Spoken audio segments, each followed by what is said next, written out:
As I got another rhyme, another rhythm for y'all to listen. I'm never quitting on my mission, I'ma roll with what I'm giving. Got some ambition, this new edition, filling positions.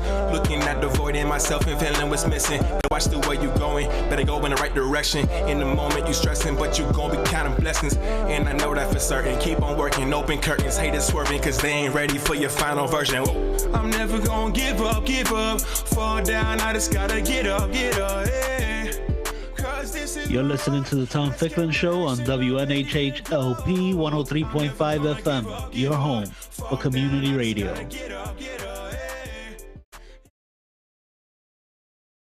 Good morning, and thank you for tuning in to Tom Ficklin's show. And I want to thank Tom for the opportunity to come on his show to talk about some very important issues. I'm going to have an interview. I think it's going to be a very informative interview with Mr. Ray Boyd. And my favorite politician in Hartford, State Representative Robin Porter, and I will be having some conversation before that interview. So happy Friday, everybody, and just let's dive in. If Robin, if you or Ray want to say something before we get started, that'll be fine. Ladies first, of course. Thank you, Ray.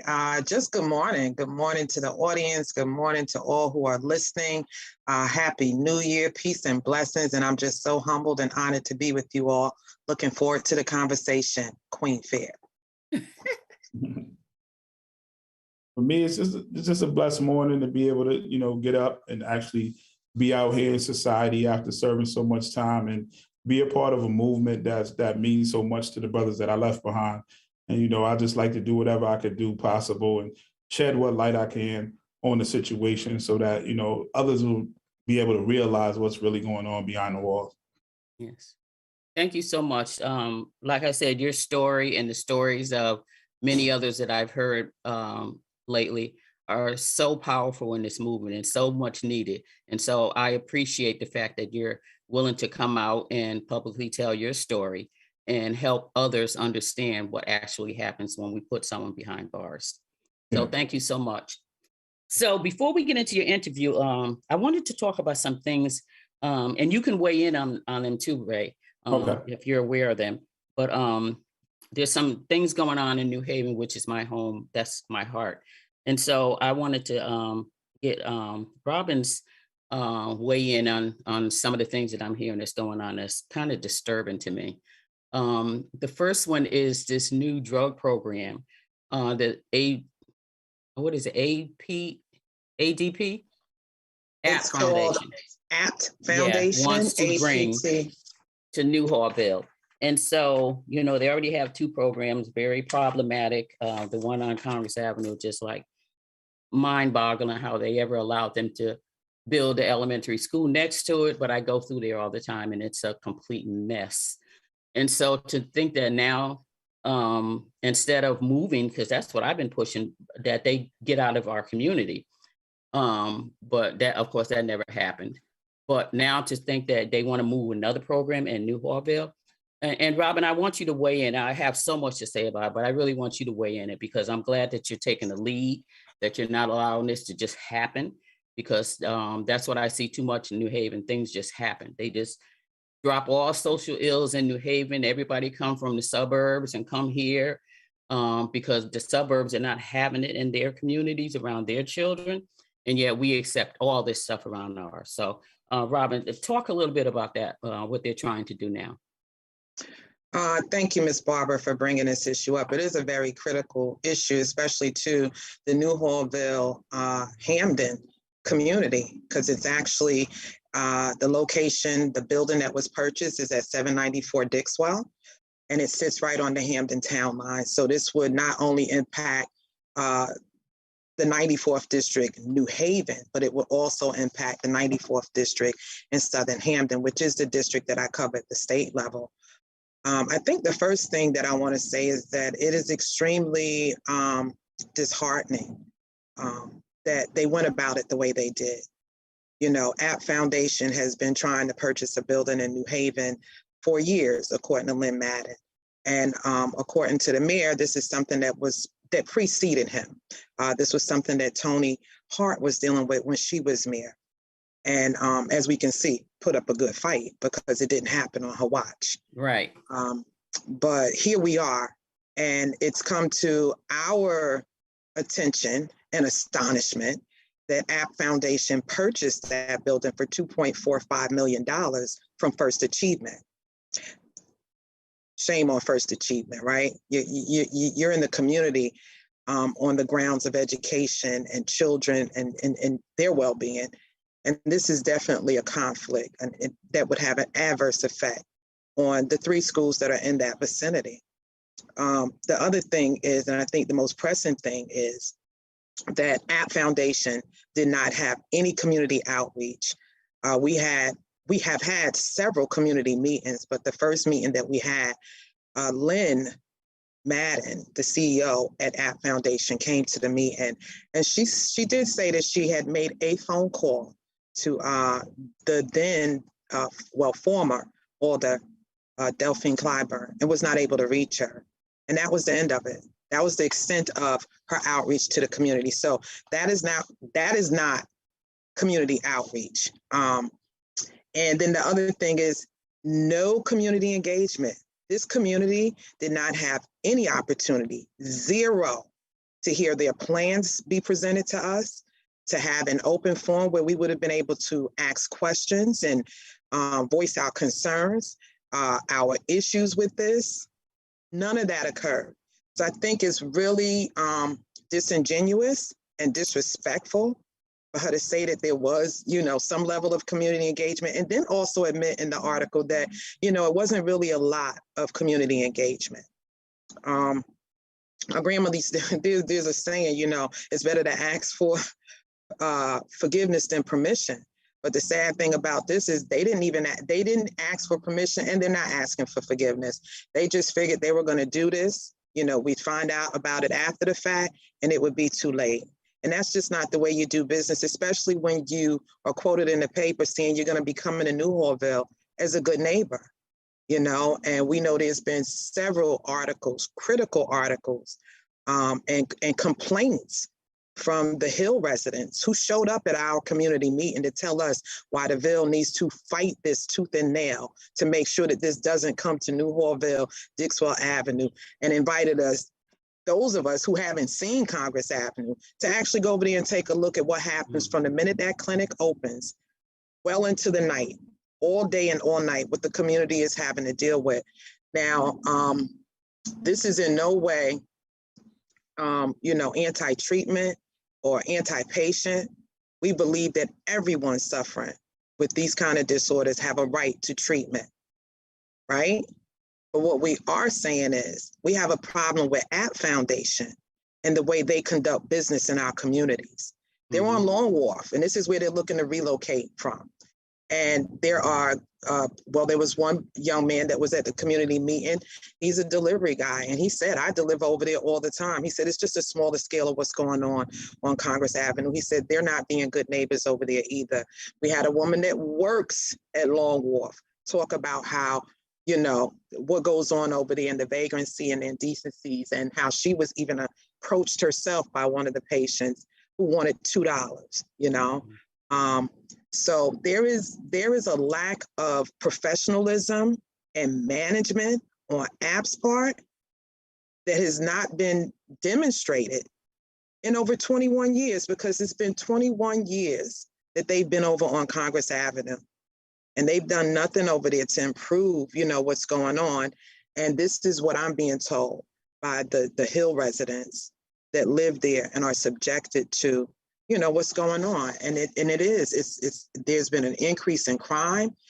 There's been an increase in vagrancies, indecencies. There's been reports of people having sex in broad daylight, 2 men at the bus stop shooting up, in broad daylight, urinating, just real indecencies, increased traffic. There's been a decrease in property values, and not just for homeowners, Ms. Barbara, for the business owners as well. And then there's definitely been a negative impact on student safety and school climate. Right. So we think it's just counterproductive to place patients, with substance abuse disorders in a community that is already struggling with crime, drugs, and gun violence. Mhm. That's like telling me you're going to treat my alcohol addiction from out of a bar.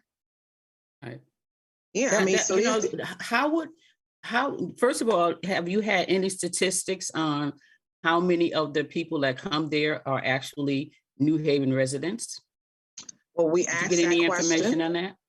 We asked that question. To my knowledge, we have not received that information to date, but we have done a little research. And what I will say is that 62 to 65% of their patients are white males. Mhm. We were told that 90, I believe she said 90% of these folks that they're serving right now at Long Wharf come from New Haven. And she even stated that some of them were from New Hallville. So I definitely want to see the proof of that. Yes. And I've also been told that, you know, they do come here and they actually find them residents with New Haven addresses. But I don't think you get to call those folks New Haven residents and community members who have lived in this community, been born in this community, bred in this community, parents, grandparents, and great grandparents have lived in this community. There is a difference, and we call that the village. And the village is standing up, and the village is saying enough is enough. Yeah. You know, what you have done is indecent, and it's not, and it's disorderly. Yeah. You know, and there should have been decency and order when they came to purchase that building, and we should have been included in that conversation. And it's an affront to our community, the New Hallville, Southern Hampton community, that no one, the mayor of Hampton wasn't notified, the elected officials in Hampton didn't know about it. Senator Winfield and I sit in this district as state representative and state senator, did not know about this. And I just don't understand how something of this magnitude drops in the city, $2.45 million. And the people that are supposed to be leading this community and the community don't know about it, you know? And I was just misinformed. Misinformed and ill-informed. I had constituents calling me, asking me questions about how did this happen? And did you know about this? And, you know, and they're upset and rightfully so. But I didn't have any answers for these people. Yeah. And the sale, they closed on the sale December 15th. The city was notified on December 16th. We should have been notified well before New Year's, because when this hit the papers, there was ample time for the city to notify us that this was going on and to prepare ourselves for what was coming. So the ball has been dropped on all levels of this transaction. Yeah, the thing that disturbs me the most is that a lot of these people come from the suburbs. There's two clinics that I know about that are in the suburbs. One is in West Haven. I don't even know exactly where it is. It's not like in the residential area. And the same thing with the one in North Haven. But yet when it comes to New Haven, it can plant itself right in the middle of our residential area, around our schools, where our kids, all of this is okay. This is okay. Right. So, but it's not okay. Ray, did you want to say anything before we move on to another topic? Because I know you must have seen the one on Congress Avenue. That's the one I go You're through. muted. You're muted. Yeah, my mom is a lifelong resident of the Hill neighborhood, and I'm a lifelong resident of the Hill neighborhood. Returning back there, it was saddening to see. It brought me back to a time when I was a young teenager running up and down Congress Avenue and doing illicit activities with the traffic that I seen running up and down there. And a lot of times, what people fail to realize, like Ms. Porter had mentioned, that individuals are out there still using heroin. These people aren't using methadone to fight their addiction. They're out there literally using heroin. So what this means is that they're selling their methadone to purchase heroin. And a lot of people don't look at that. So we have a lot of these people coming into our community just under the guise of seeking treatment, but they're not actually being treated for their illness. They're finding ways to take the methadone and sell it to someone who really wants to treat themselves. And then they're purchasing heroin so that they're able to shoot up at our bus stops or in the parking lots of our homes, of our residential areas. And Another thing, I drove through there at night and it's just sad. And I actually spoke to my mother and I said, what about, I said, why are the streetlights so dark coming down Congress Avenue at night? And she was like, well, what do you mean? And I said, there's little girls and parents and mothers and children walking through these areas at night with these strangers that come out of nowhere. And it's unsafe for our children and our people in our community to be walking up and down the street at night when you have so many heroin addicts up and down the area. And there's little to no care because you rarely see a police car come up and down that street. Yes. You know, unless they're speeding through just to get through, and they're only speeding through the local avenues because now we have all of these bumps in the roads on all the side streets. Yes. But I Thank think you, that- Ray. Huh? I hope you can get in touch with Robin and get the link to the meeting so that you guys can give your input. Yeah. I definitely want to be there because I've always been upset by the fact that you could do this to our kids. You Yeah. go to in the suburbs and those kids are going to schools way off out, you know, where there's peace and quiet. They don't have to go through what our kids have to go through. So to say you're a good neighbor would have said, you know what, there's an elementary school over here. People are over here getting high.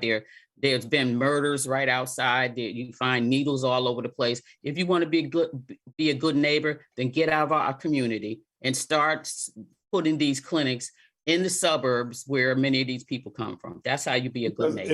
If we have our young children going back and forth to school in the morning, we talk about urban trauma.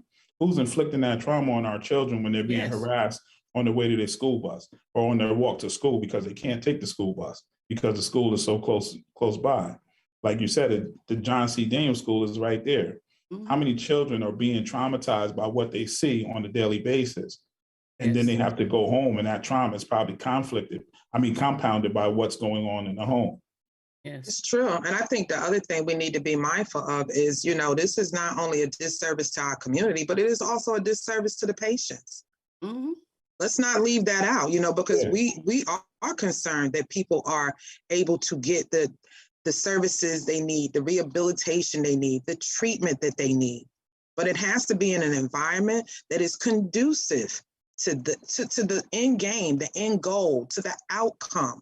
And I just don't see how it's ever been evaluated and approved that putting patients that suffer with these kind of addictions dead smack in the middle of a community that has been fighting the very thing that ails them for decades. Yes. So, I mean, when I say it's counterproductive for everyone involved, except for At Foundation, because they're making millions a year. Yes. Millions a year. And those lights you're talking about, Ray, I mean, why wouldn't they see it, you know, as the decent thing to do? Make sure that there's good lighting over there. Yeah. You know, like take care of the community, invest in the community. You've come, you're profiting. And while they are profiting, our community is being depleted. I mean, it's just insane what we're losing at the cost of making sure that At Foundation is hitting their profits. You know, fair exchange is no robbery. So, you know, where is that fair exchange? Where does that happen? How does that happen? And what we're saying is they need to find somewhere where these patients can get the kind of care they need and without the kind of interference that runs in our community. Mm-hmm. And then they need to also make sure that our community is getting what we need to be made whole. We need to be healed. Our trauma needs to be treated. And we've been asked time and time again, you know, to extend that courtesy to others before extending it to ourselves. And what we are saying, and we are done being the sacrificial lambs in this equation. Yes. I think we must come first. If you're on the airplane, they tell you what? Put that mask on first before you try to help somebody else. Right. So can we put our masks on first before we go trying to help somebody else? Is that bad? Is that a bad thing? I don't think so. You're right. I think too often we ask these entities to buy into our community in order to set up shop in our community. I think the one thing that we should be focused on is them never coming into our community and finding ways within our community to invest in ourselves. I think one thing that the Black and brown community doesn't really do is invest in itself. We offer space to people that have no business in our community. They're coming because they're thinking 10 years in advance of the profits that it'll be just to set up on Congress Avenue. And once they set up on Congress Avenue, how long they've been on Congress Avenue, I believe you said 21 years. They know what their investment and what their profit will be once they corner the Dixwell market. So let's stop looking at ways for them to buy into our community and give to our community. Just say, stay the hell out of our community. That's And what let us work with that, because it's proven that there's less heroin addicts in the Black and brown communities than there is in the white communities. But it wasn't until they suffer from this epidemic that they want to set up shop in our neighborhoods and profit from our neighborhood and say that our neighborhoods is a safe place for them to set up methadone clinics for their people. Yeah. What they're saying now is our community needs these clinics so that we can get the treatment we need. That's the narrative that's being spun right now. So just be that's aware of laughable. that. The numbers That's have never. laughable that they care about our community. Lied. That's really laughable. The because numbers if you have go never to these lied. clinics, it's not our people that's in them. And I'll tell you real quick, we could be a whole hour just on this. It's been maybe about 15 years ago, I went to apply at the App Foundation on Congress Avenue, but I thought this would be a perfect, place to use my, social work at and my own community, my own people. And so when I went in there and I'm sitting there waiting to be interviewed, and all I see is white people coming in. And so I asked the interviewer, I said, can you tell me one thing? I said, why is it almost everyone who comes to here is white? And yet this treatment program is right in the middle of a Black community. And she said, well, to be honest, Black people with substance abuse problems usually end up in prison. And this was way back then. That's true. And if you go by there now, who's the majority of people you're going to see out there?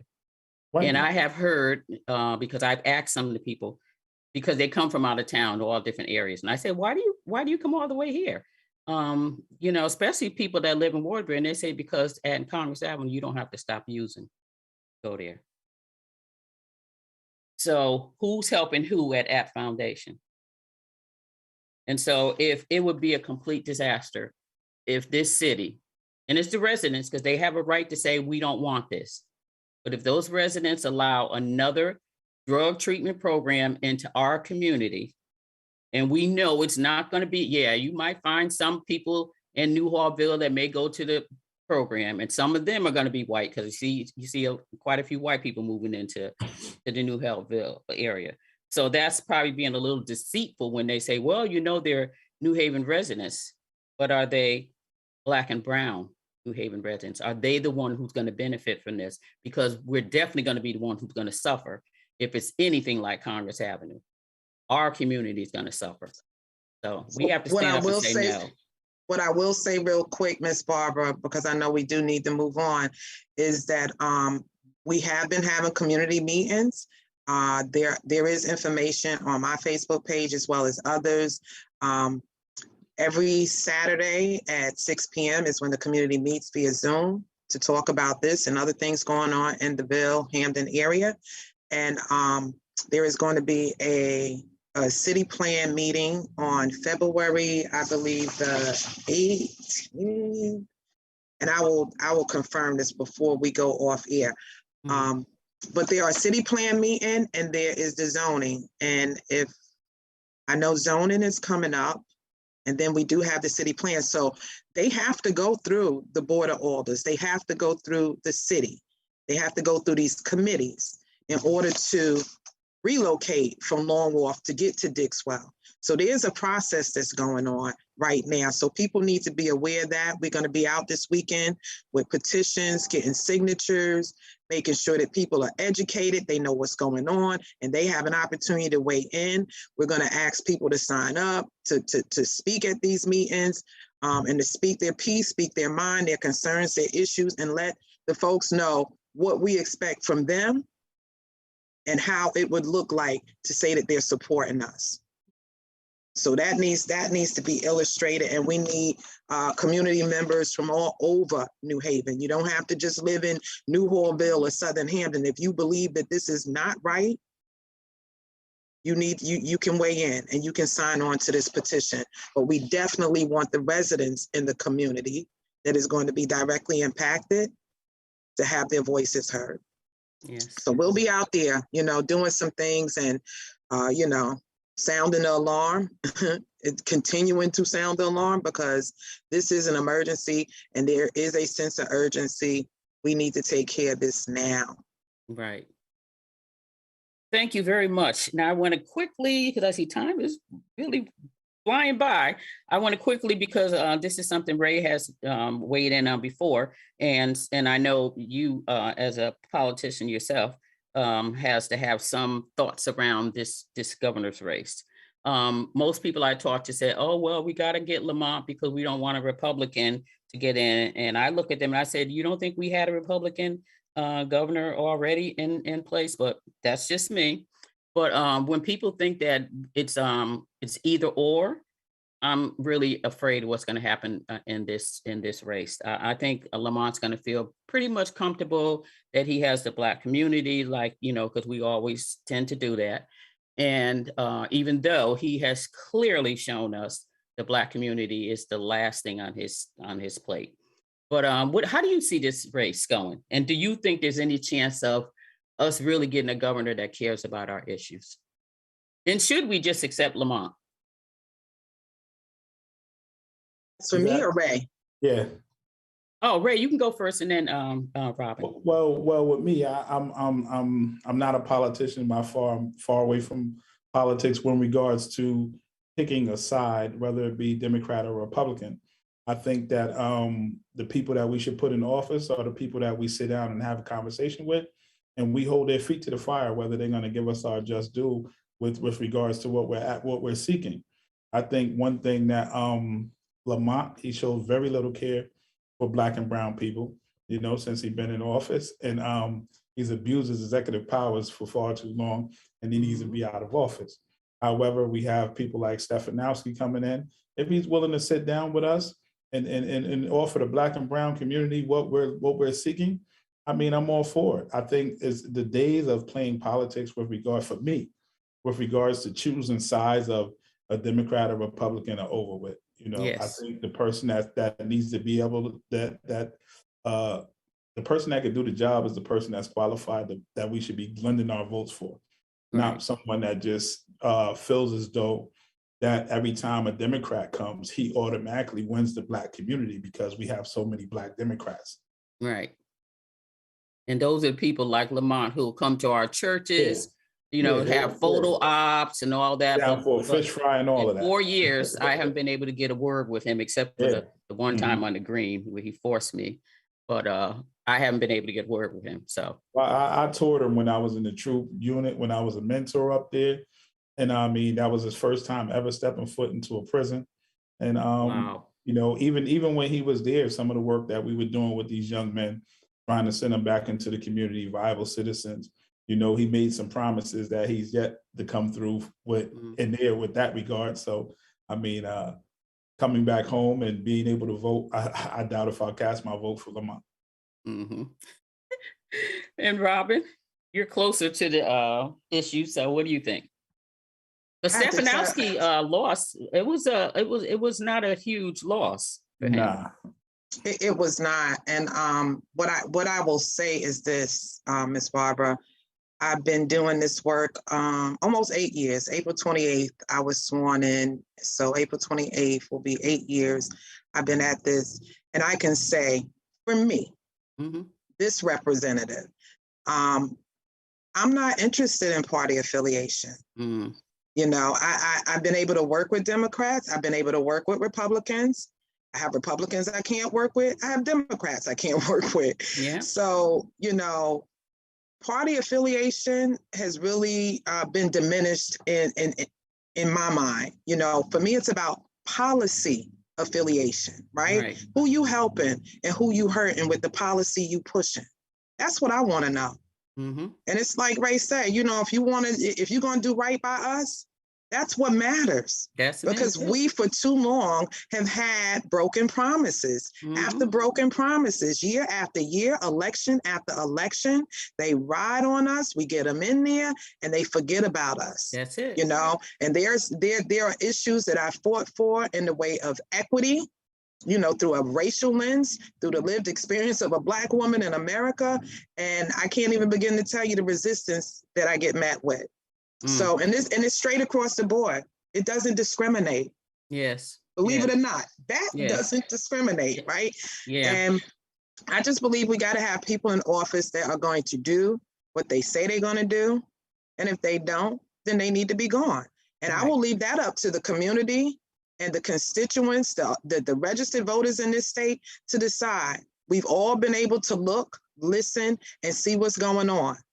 All I say is make sure that you're well educated and that you have gained the knowledge so that when you do decide, you will be making a well-informed decision. Right. You know, it's time to pay attention. And this is what I've been telling people. Pay attention, eyes and ears, listen, watch, you know, because perception, this is what they say, perception is reality. I disagree. Perception is propaganda, so you better pay attention. That's right. That's right. Because they will tell us what we want to hear. It's up to us to discern whether they're telling us the truth or not. And what I say is, don't listen to what they're saying. Pay attention to what they're doing. My grandmother always said, you ain't got to say nothing, just do the work. Because your actions will speak louder than anything you could ever say. The life you live, let that illustrate what it is you feel you need to say. Right. And let that be done. Let it be done. Period. End of story. So that's just, I can just say then, and that's one thing that all three of us agree on.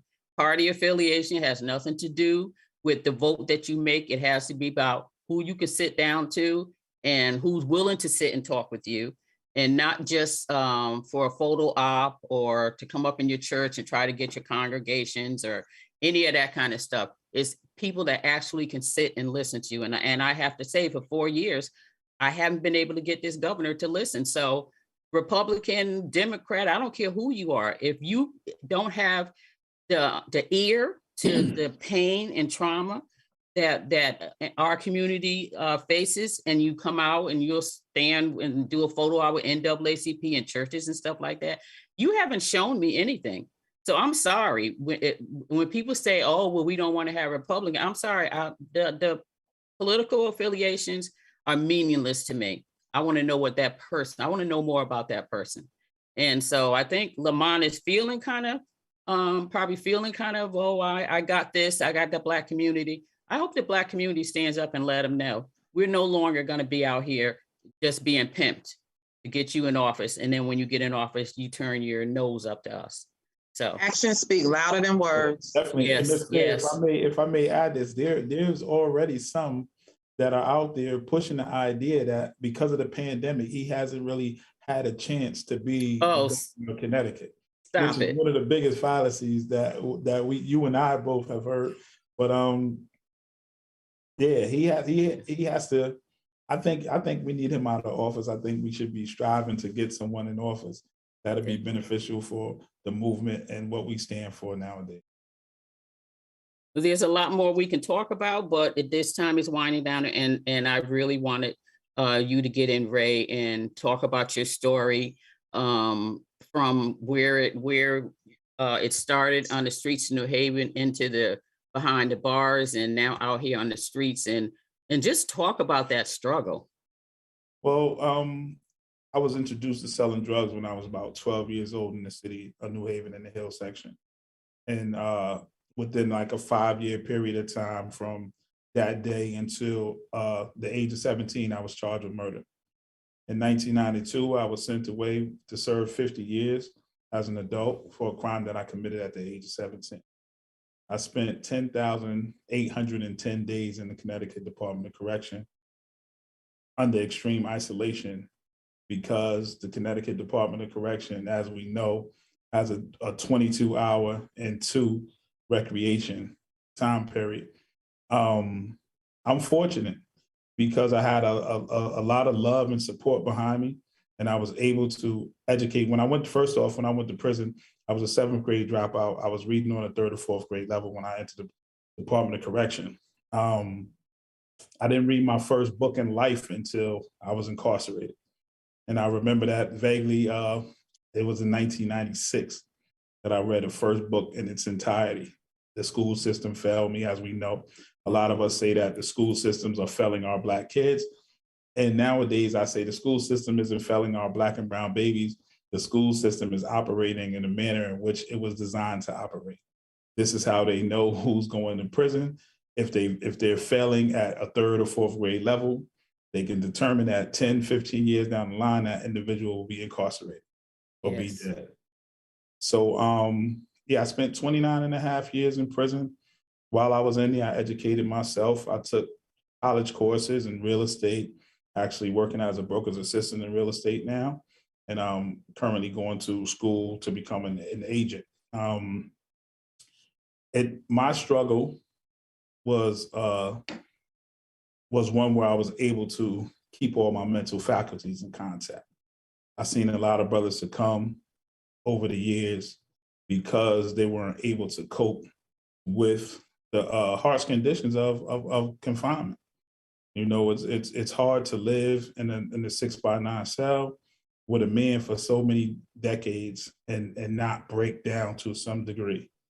You know, so it's hard, and the system doesn't care because, like I told you before, a lot of times when we're in prison, our administration have come up through the ranks as COs or counselors, and they don't want to disappoint their friends when they reach a certain level of authority within the department. So they continue to perpetuate these type of harsh conditions instead of trying to release some of the tension in there by giving brothers rec, like with what was going on when we try to pass the bill for out of cell time. And the governor vetoed that bill. And the governor could have gave us rec because, like I said, I was in the TRUE program and we're out 13 hours a day minimum. Can you talk about the TRUE program just a little bit so people understand? Well, the TRUE program is a program where it uses quote unquote lifers to mentor younger men between the ages of 18 and 25. That 18 to 25 year age demographic, they equate for 25% of the disciplinary actions within the Connecticut Department of Corrections. And we were able to start this program in 2017. As of today, there hasn't been one fight in this program. Wow. And they're out 13 hours a day. They're out 13 hours a day. Wow. There hasn't been one fight on record during this program. Although we did suffer a setback during the pandemic when we were on full lockdown status, where drugs were introduced into the program, where there was no visits, no contact visits, no one was leaving, going to the hospital. So we know how that got there. And that was a black eye on them because we know the mentors didn't do it. Obviously, the officers introduced it into the program, and we lost some of the mentees, and some of these young men had addiction problems that they were working on there. And because, again, under these strenuous conditions, they fell victim to being able to wanting to use again. You know what I'm saying? So we lost a lot of young men that got removed from the program because of this stupid idea of bringing drugs into the facility. We, a lot of young men, they work during the day and they do programs at night. So they have to do maybe 1 or 2 programs a week to work on themselves, whether it's resume writing, character and development. So it's a lot of different programs that we go through to get them ready to become acclimated back into society. And then we have, once they complete the TRUE program, they graduate to what's called True Reentry. And True Reentry is a 6-month program geared towards getting them ready to get hired with pre-release hiring back into the community. So we have jobs that will come in and interview them and try to secure jobs for them once they're released. So we had Bazzuto's come in, we had Last Parking come in. Just before my release, we secured an employee with Star Tire in West Haven in the Hartford district. So It was moving along very well, and just the pandemic was just setting us back a little bit. But for the most part, I mean, at the end of the day, I think the important thing is the fact that these young men are out for such a large period of time. And then it's in a general population building where some of the guys in general population are frustrated because they're saying that the true program is out for 13 hours a day. Why can't we be out for 6 or 7 or 8 with That's no right. incident? And there And a was a lot of time when guys were out for oh, more most than an hour definitely. a day, right? When I first came to prison, we were out probably like 6, 7 hours a day. You know, So this is and not all pandemic. no, this is not all pandemic because Mhm. I mean, you always had somewhere to go when the prison first opened, like when I first came to prison, and the demographics was different. You know, this is when, I mean, the prison was at its worst, if you ask me, when I first came to prison, and we would get more time than it is now. Because when I came to prison, we had to deal with prison riots. We had to deal with gang violence at an all-time high in the early 90s when we were getting all of this time. Now you don't have any of that. You probably have the two biggest gangs in prison now is the Bloods and probably the Crips. And these are a whole bunch of misguided young individuals that, like I said, some of them go to these programs like Northern or these gang units. They're not affiliated, but because they may have wrote a letter to their friend and used some of the verbiage, the DOC saw the need to affiliate them falsely. And then once they get into these programs, they're around prey. You know what I'm saying? So they become a predator. And once you become predator, you either gonna succumb to that negative environment and get down with these guys, or you're just gonna have hell on your hand the whole time you're there. And it's so easy to get in to be affiliated. I remember when my sons were in before, and they might get a letter saying one love or something like that, and the next thing you know, oh, you're gang affiliate. But I'm one of those mothers who fought, and I went through the security, and I proved that my sons were not gang Yeah. affiliated. But how many people get to do that? And that's how you find all these guys in these gang programs that really are not. They just really not. decide that something that you're saying has to be gang affiliated. But again, when we talk about a system that is operating in the manner in which it was designed, they're getting young individuals. A lot of times when you look at the computer systems, you'll see that these individuals don't have family contact. So they say, okay, this one, he don't got no mother to call. He don't even have an address for emergency contact. So we can stick him in the program. We got him. We can put him in the program for 2 years. Wow. He's going to be frustrated when he get in that program. He may have a fight, which may keep him there another year or 2 more years. And this is how we see these young men saying that I served 6 years or 7 years in solitary confinement or in the gang unit, because it's designed to just keep you there. Well, this show went by incredibly too fast. Yeah. I'm looking at the time and we're already over. I had so many more questions for you, but I did want to at least make a point of the program that you were talking about came from a former commissioner who went to Germany and looked at what's going on in Germany, how humane their prisons are, and brought that back. And let's try this in Connecticut. And we could be doing a lot more of that. So My favorite commissioner. We want to say we're the national model on corrections. And I don't even know how they say that with a straight face. And Ms. Fair, if I may add before we leave, that we had so many different other correctional facilities throughout the state coming to see our program to wonder how it's working like this. How are you keeping these guys from fighting? How are you keeping these guys from stabbing each other? How are you keeping these guys from joining gangs? Remember, this is one of the worst AIDS demographics within the Department of Corrections. Right. It's because decency and order. Humanely. And this decency and order. Yeah. Yeah. I want to jump in real quick because I know we are down to like the last few minutes, and I did promise that before we close that I would supply the information. And the community is actually going to have a rally and press conference. This is going to be Newhallville/Hamden. It's scheduled for Saturday, January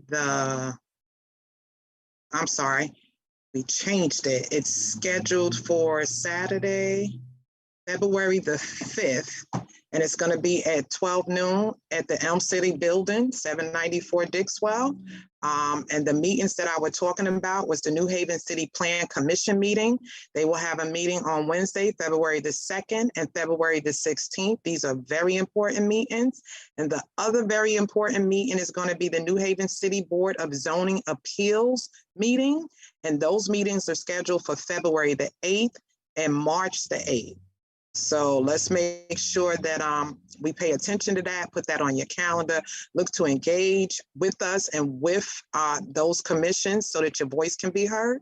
And make sure that if you have nothing to do Saturday at noon, give me a call or hit me up on Facebook. We will be out Saturday at noon, making sure that we're knocking on doors in this community, New Hallville and Hampden, Southern Hampden, to get information out, flyers out, and get petitions signed. Thank you so much for letting me get that in, Ms. Barbara. Yes, and thank you so much, guys, Thank you very much. for coming on the show. And I'd love to have you back, but we got to say goodbye. All right, And take so Goodbye and peace and blessings. And I'm so glad that you're home, brother. I'm looking Thank you. I appreciate forward, it. to talking with you and building with you. Okay, definitely. Yes, amen. All right, Thank you, take Ms. care. Barbara. Thank everybody. have a All right. great weekend. All right. You too. Be blessed and be safe. Thank you. As I got another rhyme, another rhythm for y'all to listen. I'm never quitting on my mission. I'ma roll with what I'm giving. Got some ambition, this new edition, filling positions. Looking at the void in myself and feeling what's missing. Better watch the way you going, better go in the right direction. In the moment you stressing, but you gon' be counting blessings. And I know that for certain. Keep on working, open curtains, haters swerving, cause they ain't ready for your final version. Whoa. I'm never gonna give up, fall down, I just gotta get up, yeah. Cause this is my road, let's camera action, I'm ready. This is Harry to go. Grove, and you're I'm listening never to gonna give up, WNHHLP fall down, I just gotta 103.5 get up, FM New Haven. yeah.